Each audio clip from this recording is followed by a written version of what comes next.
Jared Polin, FroKnowsPhoto.com, and this is a photo of the week. And I want to talk about the story and the history behind photos in Waffle Houses. Now, I've gone to South by Southwest 3 years. Well, 3 years, not 3 years in a row. I think it was 1 year, and then I've gone the last 2 years. There was a break, 1 year break in the middle. So each year that I've gone, twice with a band and once now with just Ari and myself, there are photos taken at Waffle Houses that I consider to be classic, solid black and white images. Now, I love those, and as we stopped at another Waffle House this year on the way to South by Southwest, I continued the tradition by setting up this time I'm in the picture. In the other two, I'm not in the picture, but I knew that a Waffle House picture was important, so I set up the tripod and the D3s on a timer with the 14 to 24. Let's see.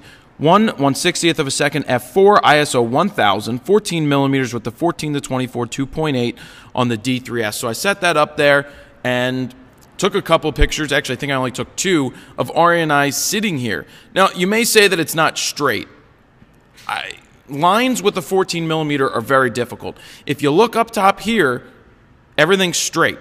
The bulbs, the spheres of the lights, they're straight. As you get down here to, I'm going to sneeze.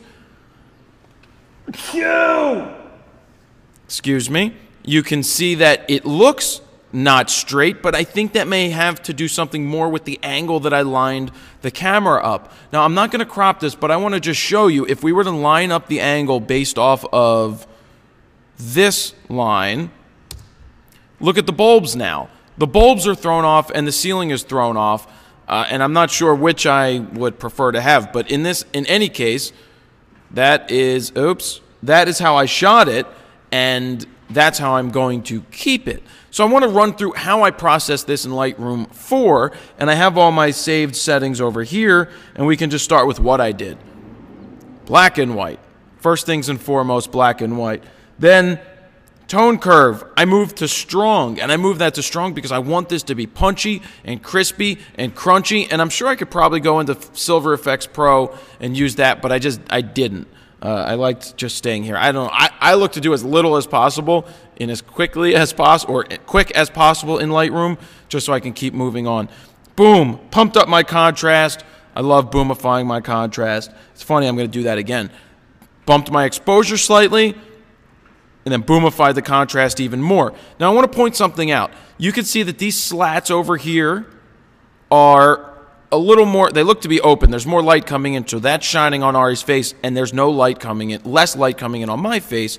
How I exposed for this, I guessed my settings and based it off of just f4. I wanted to have more things in focus this time. 1000 ISO was just to give me that shutter speed in case we were moving, to give it a little bit of a freeze. So there we go. And that's not milk, that's orange juice. Shadows, because now you've got the shadow slider, a little bit of highlights. Bumped my, changed my exposure again. Now kicked in with the shadows. Do you see what's happening when you use that shadow slider? It's kind of like the fill light, only better, because it only changes certain parts of the image, and I think it makes it better. And look what happens now when we touch the clarity slider. You go from shadow like that, and then boom, clarity slider tightens it up. And that's where I exported it. Is there more work I could do to this? I'll just pump the contrast again. And let's look at the white levels. You can just see as we move them what's happening. I don't want to go too far with that because I want to maintain the fact that it's a dark situation, and it was a darker situation, and I still like that the shadow and there's definition, excuse me one second, there's definition, shadow, and everything still in Ari's face. Got nice tone. I may pump it up a little more. I may do it, but I don't want to go too far. I may tweak this a little more. I may keep playing with it, but other than that, let's see what happens if I do this. Nope. I just like the tight feel of this. It feels really good, and I think that's pretty much it for this photo, and that's the story behind the Waffle House photos. I will continue to do Waffle House photos as I go to different Waffle Houses, but this is the third photo in a whole scene of Waffle House images. So there you have it. Jared Polin, FroKnowsPhoto.com. See ya!